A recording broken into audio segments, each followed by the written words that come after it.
Welcome to the book of 2 Kings, chapter 9. Jehu is anointed king. Jehu apparently was a military commander, and he was stationed with these other generals or commanders. And it begins, and Elisha, the prophetis, called one of the sons of the prophets. We've run across this group of prophets with Elijah, and they saw Elijah go up into heaven in a chariot, and these prophets went out looking for Elijah, even though Elisha told them not to. And then we run across these sons of the prophets. Later they are cooking some food, and they had some poisonous elements in it, and Elisha cleaned it. And then another place where they went to build a building on the river, and the iron implement fell off of the handle, but Elisha had it float, retrieved it. These prophets, what they were actually prophesying and doing, it doesn't really say. But they were a group of these people. But here we see Elisha. He calls one of the sons of the prophets, and he said to him, "Tie up your loin and take the flask of this oil in your hand and be gone into Ramoth Gilead." Well, tying up the loin was what the men did then. They had a long robe, and when they were running, this robe would be impeding their running because it would be flapping all over the place.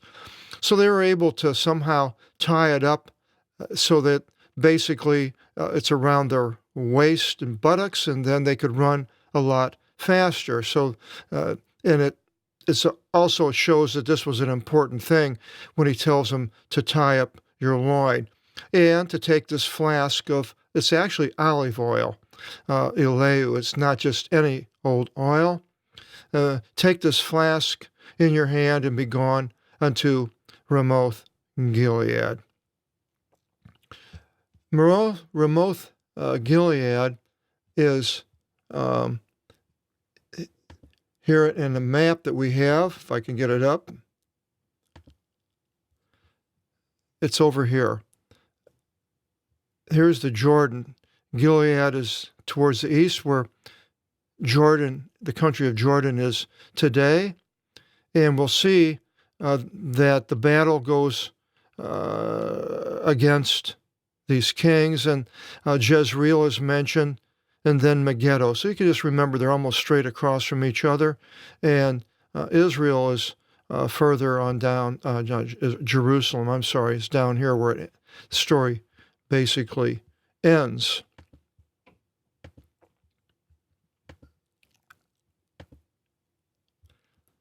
And you shall enter there, Elisha says, and you shall see there Jehu, son of Josaphat, not the king, but another man named Josaphat, son of Nimshi. And you shall enter, and you shall raise him from out of the midst of his brothers. Bring him separate from them. And you shall bring him into the closet, from out of the storeroom. It goes into the small room. And you shall take the flask of the olive oil, and you shall pour upon his head. And you shall say, "Thus says the Lord, I have anointed you for king over Israel." Now the king was Joram. "And you shall open the door and flee, and not wait around. Be gone." Okay?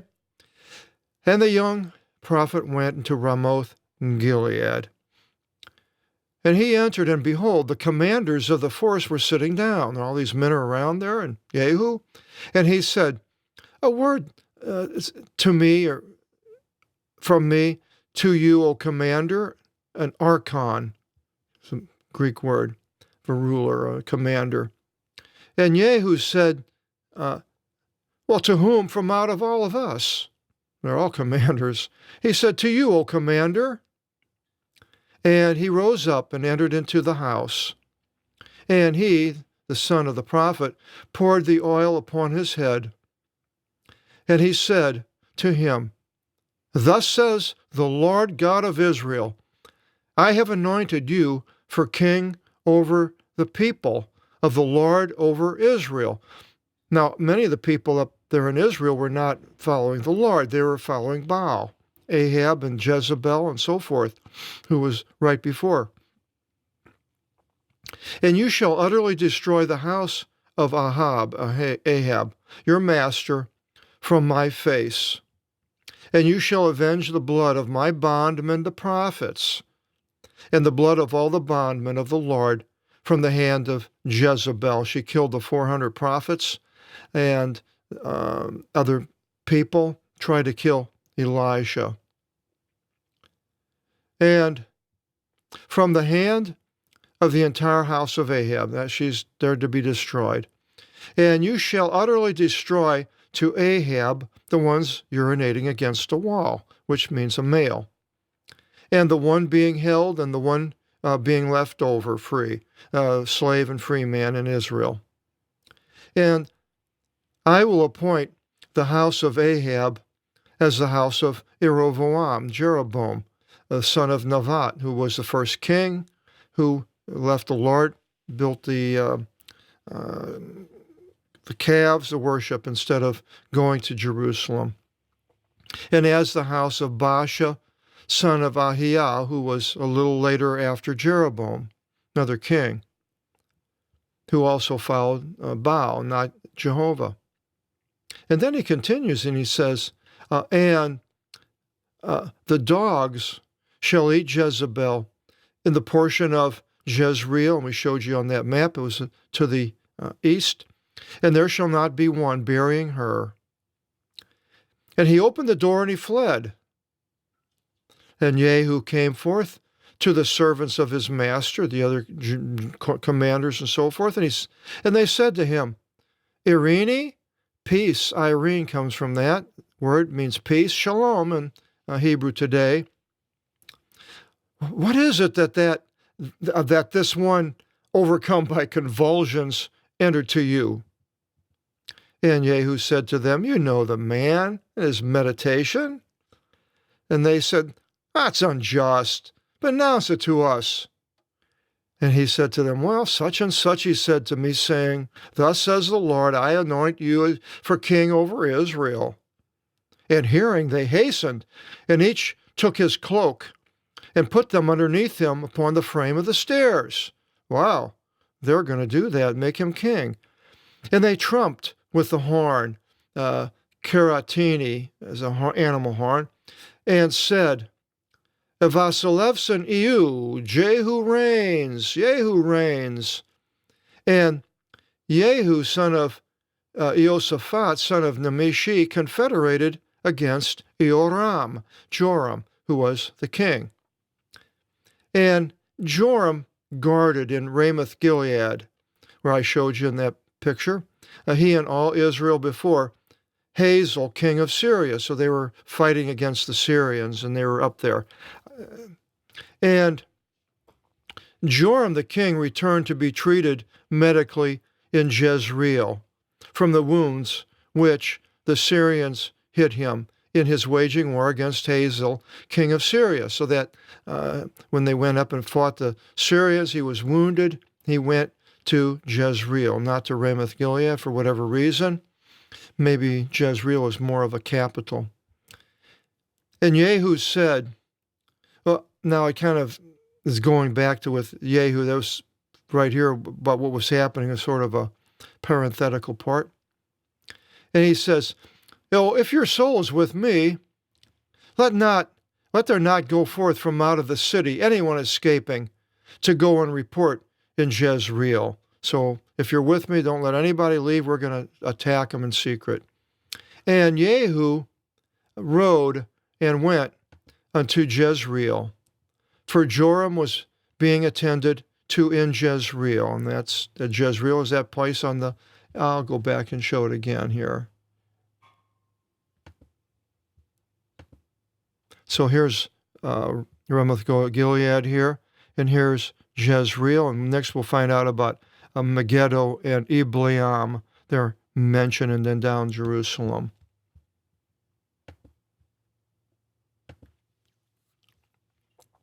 And the watchman, the skopos, we have a scope, comes from that a Greek word. So many. Vasileus, basil, comes from that. He's standing upon the tower in Jezreel, looking out, and he beheld a cloud of dust of the multitude of Jehu in his coming. Well, he didn't know it was Jehu, but he saw this cloud of dust. And he said, I see a cloud of dust of the multitude. And Joram said, take a rider, send for meeting them, and let him say, is it peace? There any? And the rider of the horse went for meeting him. I'm changing it a little bit for the next edition, the third edition, which I forgot to mention at the beginning. I had somebody call me a couple of days ago and was worried. He hadn't heard he hadn't seen that I had done any videos for a couple of weeks or so, and was worried and called me up to see if I was sick. And I told him, actually, is this the opposite? I've been very blessed. Blessed time. I've been going through the third edition, trying to get it ready for print. And I just finished the second of the 3 volumes of the Old Testament. And tomorrow or so, I'll start on the third and hopefully get it to the printer this coming week. And then 2 more weeks after, get the 3 volumes. The New Testament is already out. It's a lot larger format than the 9x7 of the second edition, which many of you have, which is the Eco Cowhide edition in the hardback. This is 8.5 by 11, and the whole thing is much, much larger. It also has set off the quotations in brackets, curly brackets, before and after, so you can see exactly what the quotation was. In the second edition, it just had a dagger at the end of the quotation so that you could see that that was a quotation, but you wouldn't really know where it was. Now you will know. Also fixed a lot of words that were in the subjunctive, that means should, and the imperative, to do, and put it with the exclamation point mark. So I've been working on this for 31 years, and getting it better and better, but it's still probably, if somebody went through it, said, well, this should be this and this should be that. But that is what I've been doing. But I was worried. I didn't want anybody to think anything happened to me. So I told the man that called me that I would do the video right away so people would know. And once I get done with the third volume of the Old Testament, then I'll be able to hopefully get 3 videos done a week. Go back to what I was doing before at times. Excited about doing that. I really enjoy doing the videos. Now, going back, so this Jehu and his men are riding frantically. Then the watchman sees them, and the king sends out a man saying, is it peace? And Jehu says, the man says, thus says the king, is it peace? Irene? And Jehu said, what is it to you in peace? You return to the ones behind me. And the watchman reported, saying, well, the messenger came unto them, and he returned not. And he, Joram, sent a second rider of a horse. And he came to them, and he said, thus says the king, is it peace? And Jehu said, what is it to you in peace? You turn to the ones behind me. Join up with me. And the watchman reported, saying, well, he came to them and returned not. And the leader is as the leader Jehu, son of Nimshi, for he's in a frenzy. And Joram said, team up the chariots. And they teamed up, and Joram, king of Israel, went forth, and Ahaziah, king of Judah, who was up there visiting him because he heard he was hurt. Each man in his chariot. So off they go out to find out what's going on. And they came forth from meeting Jehu, and they found him in the portion of Naboth the Jezreelite, where Jezebel had Ahab killed to get this portion of land for her husband Ahab. And Naboth, they lied about Naboth being against the king and so forth, and they stoned him, and Ahab received this portion of land through the blood of Naboth. So now this is where they are.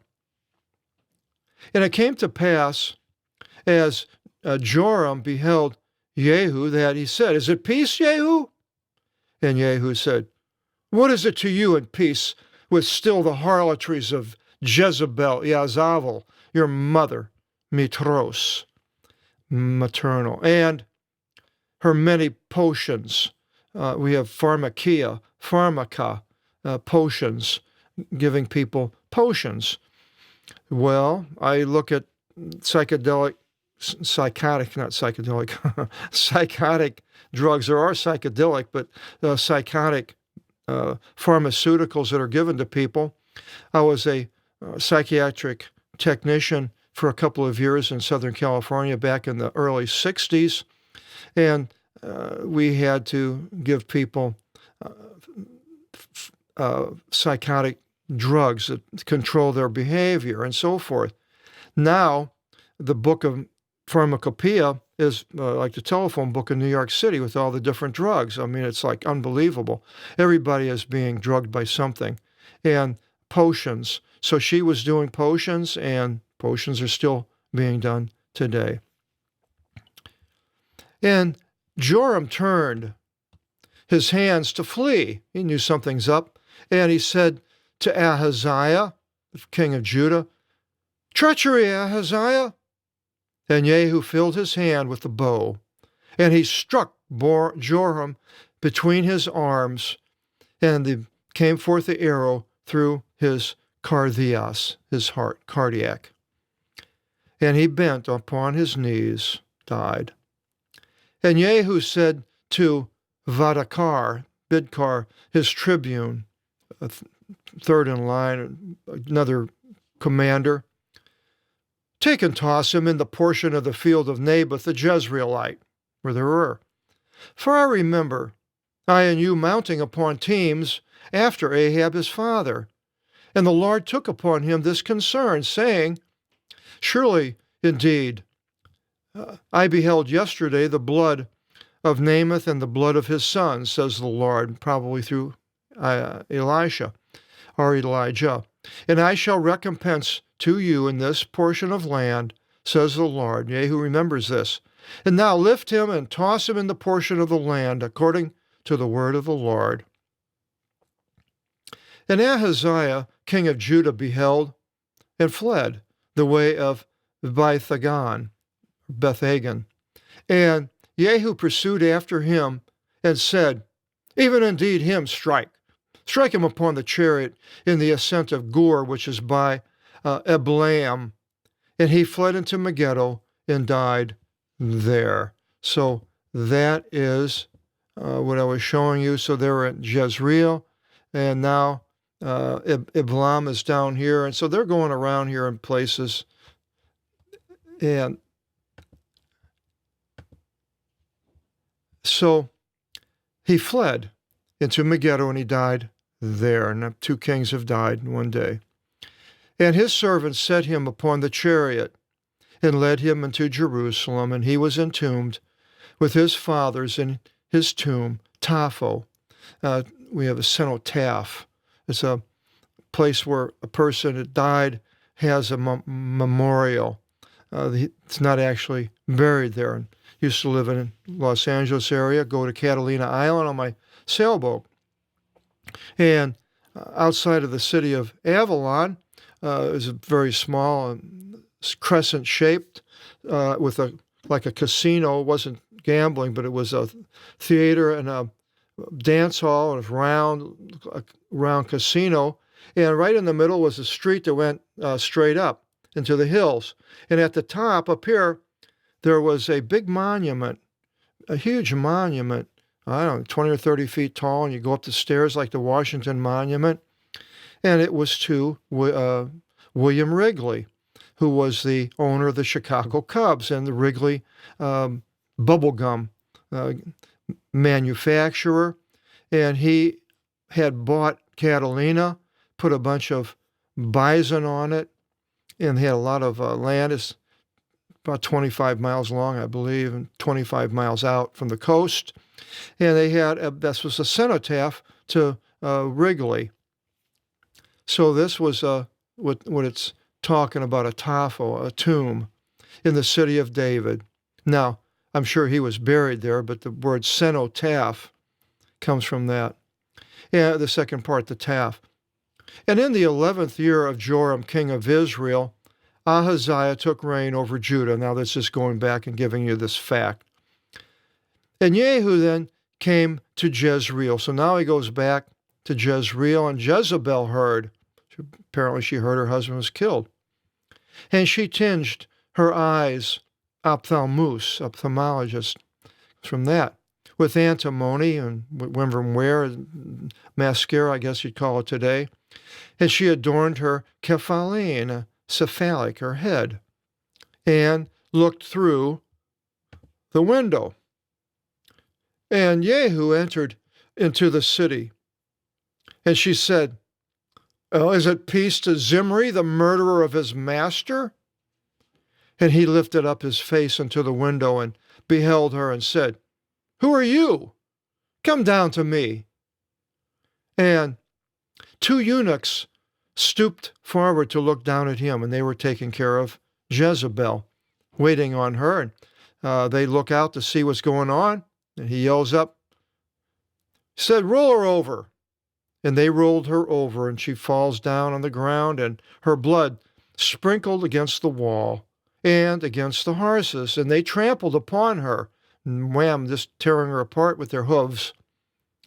And Jehu entered and ate and drank. Oh, well, he could care less about that. And he said, "Well, watch indeed this cursed one and bury her. For she is a daughter of a king." Okay, she's a daughter of a king. She deserves a burial. And they went to bury her, and they found not of her except the skull and the feet and the palms of her hands. And they returned and announced it to him, Jehu, and he said, "Well, this is the word of the Lord, which he spoke by the hand of his bondman Elijah the Tishbite, saying, in the portion of Jezreel, the dogs shall eat the flesh of Azazel, and the decaying flesh of Jezebel will be as dung upon the face of the field in the portion of Jezreel, so as to not say, this is Jezebel." No cenotaph for Jezebel, no tomb. Her body has been destroyed and becomes as dung upon the face of the field. Not only could scrape it away. Now, next chapter is really an interesting chapter where Jehu now takes over, and we'll find out how he deals with the followers of Baal, which is a very interesting story. I hope you'll join us, and until the next time, God bless.